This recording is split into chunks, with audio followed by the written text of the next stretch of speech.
بسم الله الرحمن الرحيم أتى أمر الله فلا تستعجلوه سبحانه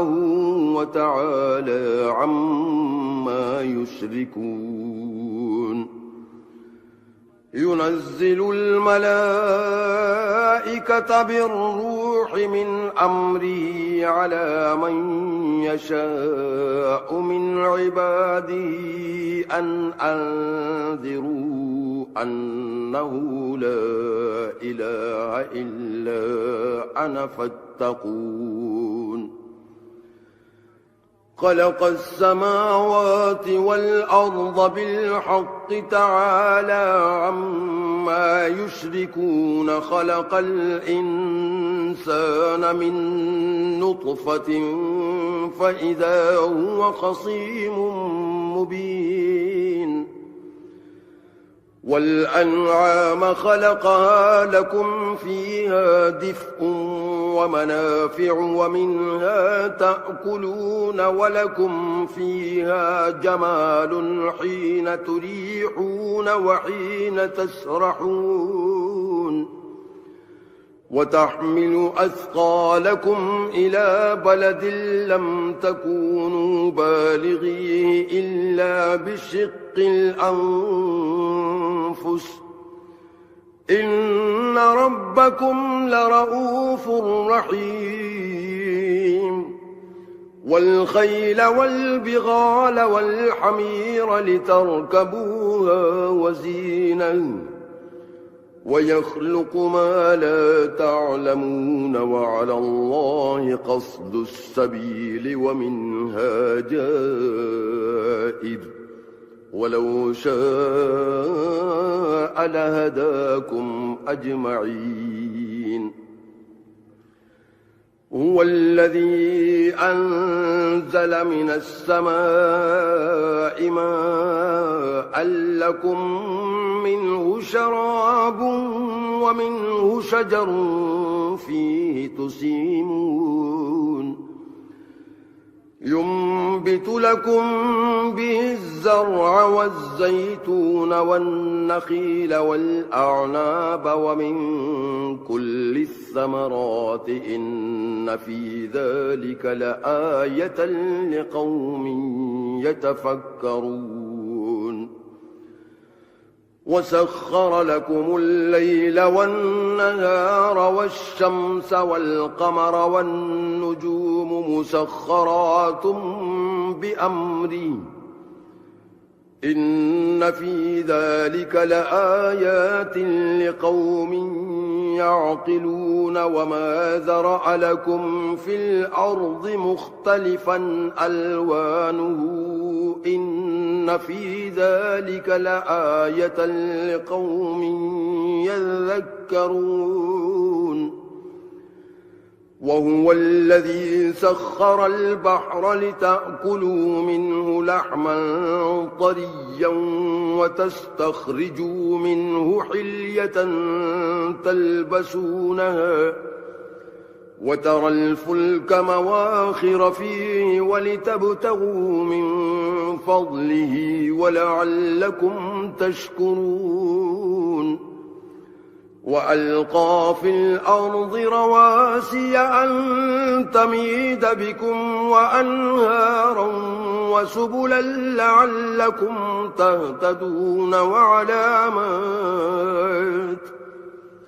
وبالنجم هم يهتدون أفمن يخلق كمن لا يخلق أفلا تذكرون وإن تعدوا نعمة الله لا تحصوها إن الله لغفور رحيم والله يعلم ما تسرون وما تعلنون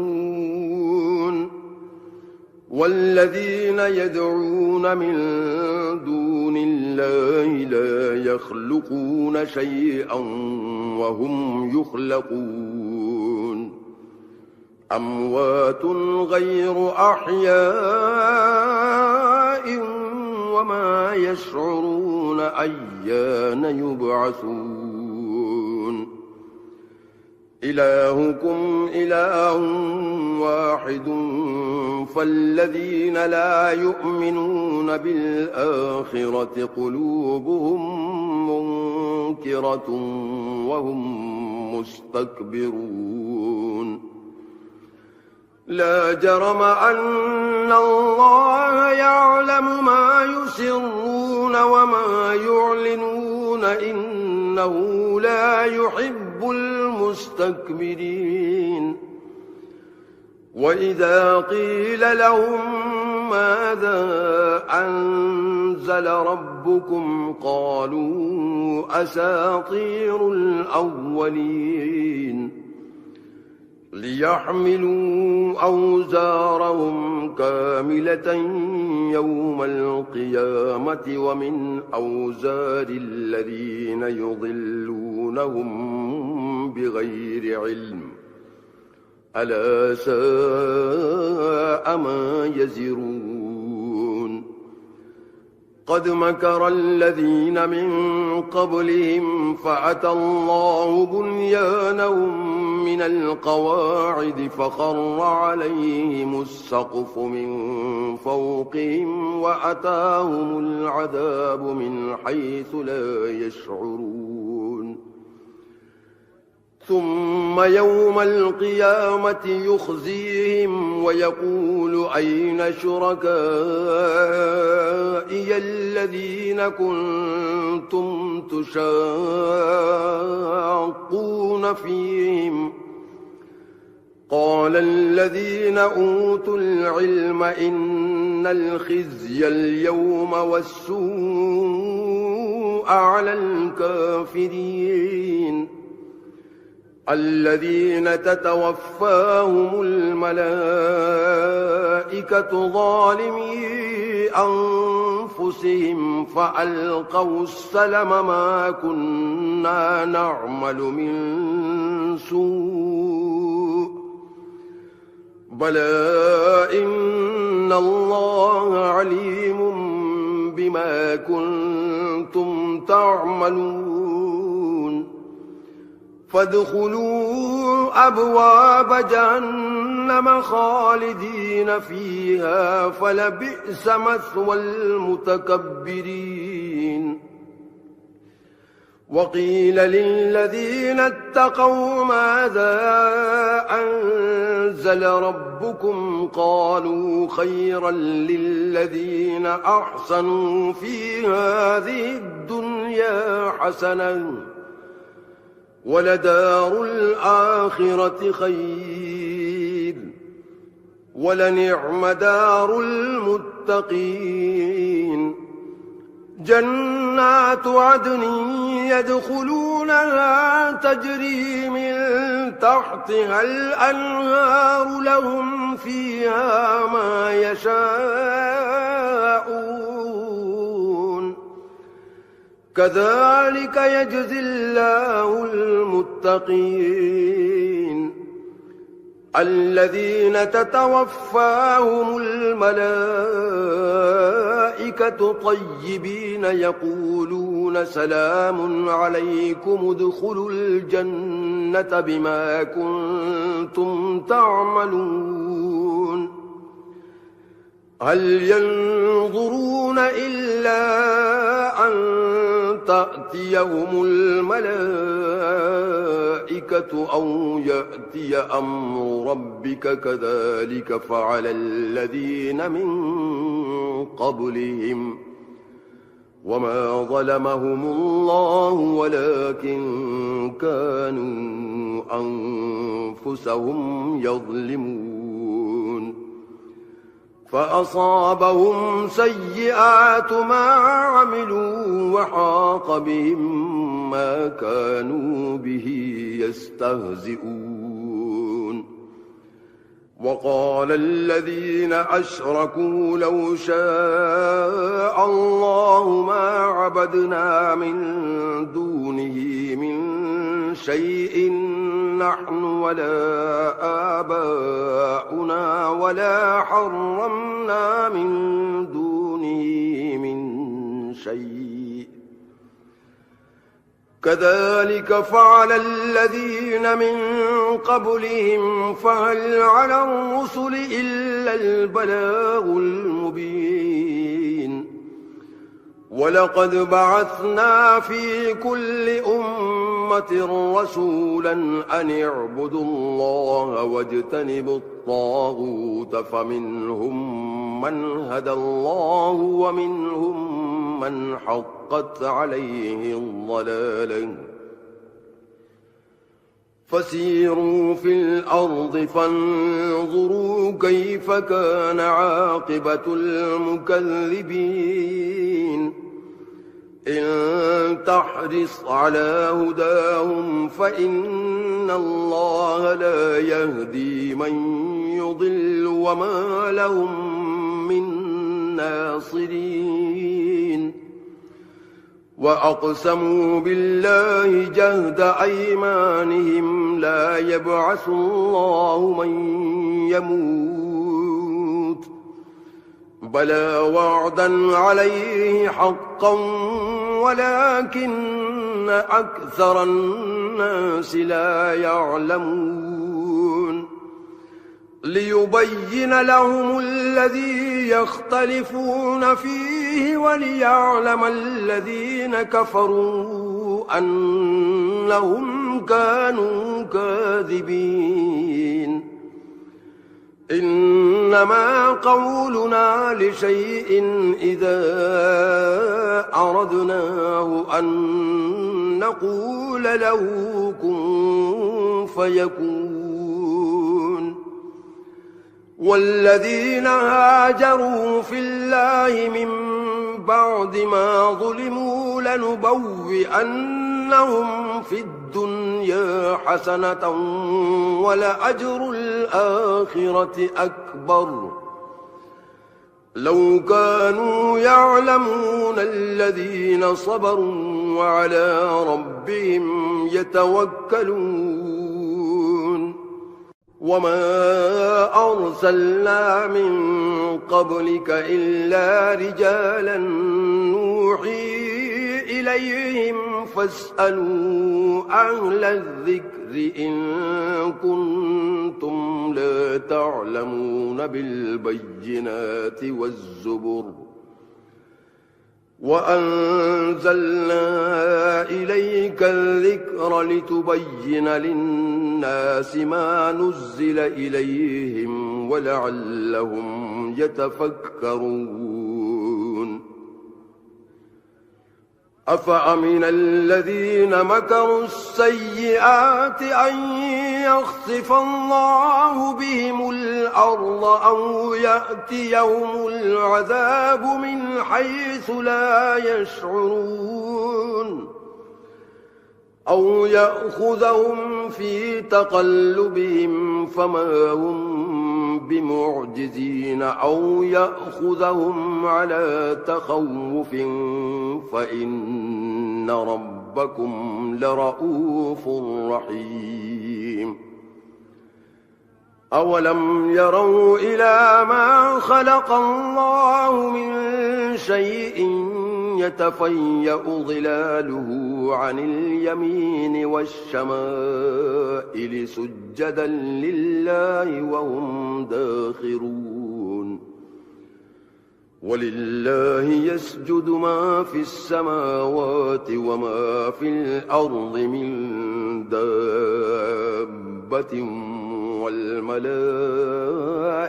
وهم لا يستكبرون يخافون ربهم من فوقهم ويفعلون ما يؤمرون وقال الله لا تتخذوا إلهين اثنين إنما هو إله واحد فإياي فارهبون وله ما في السماوات والأرض وله الدين واصبا أفغير الله تتقون وما بكم من نعمة فمن الله ثم إذا مسكم الضر فإليه تجأرون ثم إذا كشف الضر عنكم إذا فريق منكم بربهم يشركون ليكفروا بما آتيناهم فتمتعوا فسوف تعلمون ويجعلون لما لا يعلمون نصيبا مما رزقناهم تالله لتسألن عما كنتم تفترون ويجعلون لله البنات سبحانه ولهم ما يشتهون وإذا بشر أحدهم بالأنثى ظل وجهه مسودا وهو كظيم يتوارى من القوم من سوء ما بشر به أيمسكه على هون أم يدسه في التراب ألا ساء ما يحكمون للذين لا يؤمنون بالآخرة مثل السوء ولله المثل الأعلى وهو العزيز الحكيم ولو يؤاخذ الله الناس بظلمهم ما ترك عليها من دابة ولكن يؤخرهم إلى أجل مسمى فإذا جاء أجلهم لا يستأخرون ساعة ولا يستقدمون ويجعلون لله ما يكرهون وتصف ألسنتهم الكذب أن لهم الحسنى لا جرم أن لهم النار وأنهم مفرطون تالله لقد أرسلنا إلى من قبلك فزين لهم الشيطان أعمالهم فهو وليهم اليوم ولهم عذاب أليم وما أنزلنا عليك الكتاب إلا لتبين لهم الذي اختلفوا فيه وهدى ورحمة لقوم يؤمنون والله أنزل من السماء ماء فأحيا به الأرض بعد موتها إن في ذلك لآية لقوم يسمعون وإن لكم في الأنعام لعبرة نسقيكم مما في بطونه من بين فرث ودم لبنا خالصا سائغا للشاربين ومن ثمرات النخيل والأعناب تتخذون منه سكرا ورزقا حسنا إن في ذلك لآية لقوم يعقلون وأوحى ربك إلى النحل أن اتخذي من الجبال بيوتا ومن الشجر ومما يعرشون ثم كلي من كل الثمرات فاسلكي سبل ربك ذللا يخرج من بطونها شراب مختلف ألوانه فيه شفاء للناس إن في ذلك لآية لقوم يتفكرون والله خلقكم ثم يتوفاكم ومنكم من يرد إلى أرذل العمر لكي لا يعلم بعد علم شيئا إن الله عليم قدير والله فضل بعضكم على بعض في الرزق فما الذين فضلوا براد رزقهم على ما ملكت أيمانهم فهم فيه سواء أفبنعمة الله يجحدون والله جعل لكم من أنفسكم أزواجا وجعل لكم من أزواجكم بنين وحفدة ورزقكم من الطيبات أفبالباطل يؤمنون وبنعمة الله هم يكفرون ويعبدون من دون الله ما لا يملك لهم رزقا من السماوات والأرض شيئا ولا يستطيعون فلا تضربوا لله الأمثال إن الله يعلم وأنتم لا تعلمون ضرب الله مثلا عبدا مملوكا لا يقدر على شيء ومن رزقناه منا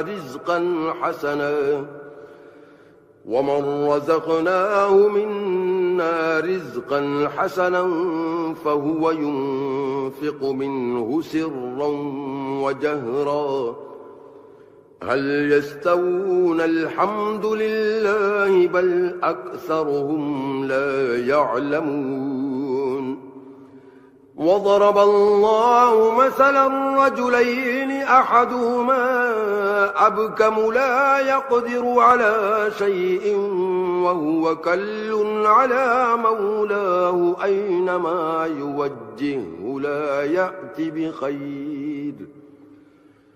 هل يستوي هو ومن يأمر بالعدل وهو على صراط مستقيم ولله غيب السماوات والأرض وما أمر الساعة إلا كلمح البصر أو هو أقرب إن الله على كل شيء قدير والله أخرجكم من بطون أمهاتكم لا تعلمون شيئا وجعل لكم السمع والأبصار والأفئدة لعلكم تشكرون ألم يروا إلى الطير مسخرات في جو السماء ما يمسكهن إلا الله إن في ذلك لآيات لقوم يؤمنون والله جعل لكم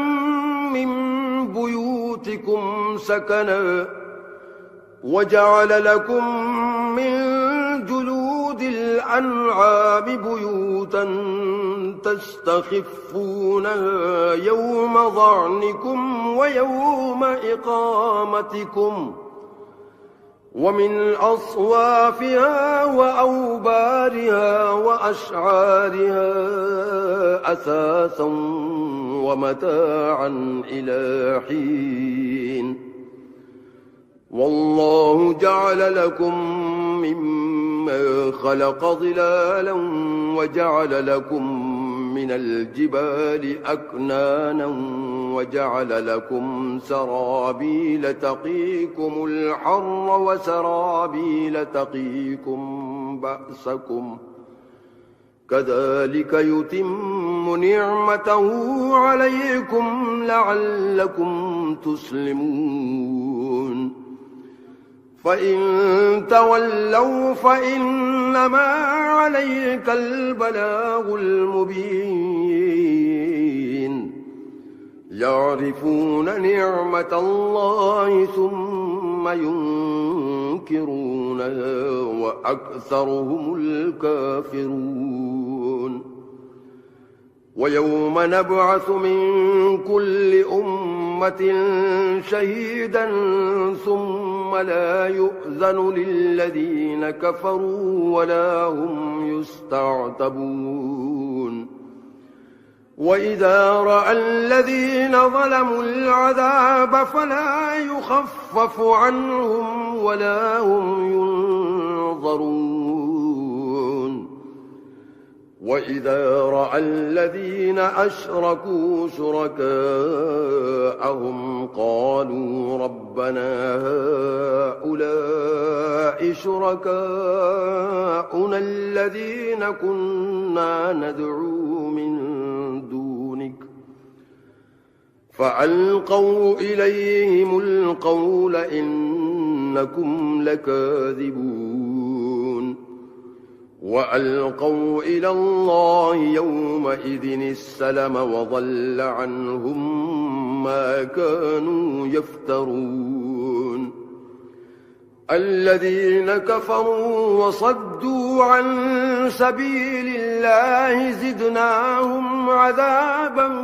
فوق العذاب بما كانوا يفسدون ويوم نبعث في كل أمة شهيدا عليهم من أنفسهم وجئنا بك شهيدا على هؤلاء ونزلنا عليك الكتاب تبيانا لكل شيء وهدى ورحمة وبشرى للمسلمين إن الله يأمر بالعدل والإحسان وإيتاء ذي القربى وينهى عن الفحشاء والمنكر والبغي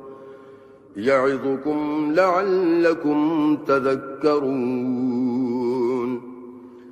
وأوفوا بعهد الله إذا عاهدتم ولا تنقضوا الأيمان بعد توكيدها وقد جعلتم الله عليكم كفيلا إن الله يعلم ما تفعلون ولا تكونوا كالتي نقضت غزلها من بعد قوة أنكاثا تتخذون أيمانكم دخلا بينكم أن تكون أمة هي أربى من أمة إن إنما يبلوكم الله به وليبينن لكم يوم القيامة ما كنتم فيه تختلفون ولو شاء الله لجعلكم أمة واحدة ولكن يضل من يشاء ويهدي من يشاء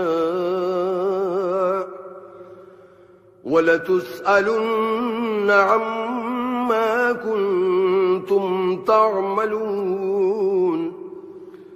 ولا تتخذوا أيمانكم دخلا بينكم فتزل قدم بعد ثبوتها وتذوقوا السوء بما صددتم عن سبيل الله ولكم عذاب عظيم ولا تشتروا بعهد الله ثمنا قليلا إنما عند الله هو خير لكم إن كنتم تعلمون ما عندكم ينفد وما عند الله باق ولنجزين الذين صبروا أجرهم بأحسن ما كانوا يعملون من عمل صالحا من ذكر أو أنثى وهو مؤمن فلنحيينه حياة طيبة ولنجزينهم أجرهم بأحسن ما كانوا يعملون فإذا قرأت القرآن فاستعذ بالله من الشيطان الرجيم إنه ليس له سلطان على الذين آمنوا وعلى ربهم يتوكلون إنما سلطانه على الذين يتولونه والذين هم به مشركون وإذا بدلنا آية مكان آية والله أعلم بما ينزل قالوا إنما أنت مفتر بل أكثرهم لا يعلمون قل نزله روح القدس من ربك بالحق ليثبت الذين آمنوا وهدى وبشرى للمسلمين ولقد نعلم أنهم يقولون إنما يعلمه بشر لسان الذي يلحدون إليه أعجمي وهذا لسان عربي مبين إن الذين لا يؤمنون بآيات الله لا يهديهم الله ولهم عذاب أليم إنما يفتري الكذب الذين لا يؤمنون بآيات الله وأولئك هم الكاذبون من كفر بالله من بعد إيمانه إلا من أكره وقلبه مطمئن بالإيمان ولكن من شرح بالكفر صدرا فعليهم غضب من الله ولهم عذاب عظيم ذلك بأنهم استحبوا الحياة الدنيا على الآخرة وأن الله لا يهدي القوم الكافرين أولئك الذين طبع الله على قلوبهم وسمعهم وأبصارهم وأولئك هم الغافلون لا جرم أنهم في الآخرة هم الخاسرون ثم إن ربك للذين هاجروا من بعد ما فتنوا ثم جاهدوا وصبروا إن ربك من بعدها لغفور رحيم يوم تأتي كل نفس تجادل عن نفسها وتوفى كل نفس ما عملت وهم لا يظلمون وضرب الله مثلا قرية كانت آمنة مطمئنة يأتيها رزقها رغدا من كل مكان فكفرت بأنعم الله فأذاقها الله لباس الجوع والخوف بما كانوا يصنعون ولقد جاءهم رسول منهم فكذبوه فأخذهم العذاب وهم ظالمون فكلوا مما رزقكم الله حلالا طيبا واشكروا نعمة الله إن كنتم إياه تعبدون إنما حرم عليكم الميتة والدم ولحم الخنزير وما أهل لغير الله به فمن اضطر غير باغ ولا عاد فإن الله غفور رحيم ولا تقولوا لما تصف ألسنتكم الكذب هذا حلال وهذا حرام لتفتروا على الله الكذب إن الذين يفترون على الله الكذب لا يفلحون متاع قليل ولهم عذاب أليم وعلى الذين عادوا حرمنا ما قصصنا عليك من قبل وما ظلمناهم ولكن كانوا أنفسهم يظلمون ثم إن ربك للذين عملوا السوء بجهالة ثم تابوا من بعد ذلك وأصلحوا إن ربك من بعدها لغفور رحيم إن إبراهيم كان أمة قانتا لله حنيفا ولم يك من المشركين شاكرا لأنعمه اجتباه وهداه إلى صراط مستقيم وآتيناه في الدنيا حسنة وإنه في الآخرة لمن الصالحين ثم أوحينا إليك أن اتبع ملة إبراهيم حنيفا وما كان من المشركين إنما جعل السبت على الذين اختلفوا فيه وإن ربك ربك ليحكم بينهم يوم القيامة فيما كانوا فيه يختلفون ادع إلى سبيل ربك بالحكمة والموعظة الحسنة وجادلهم بالتي هي أحسن إن ربك هو أعلم بمن ضل عن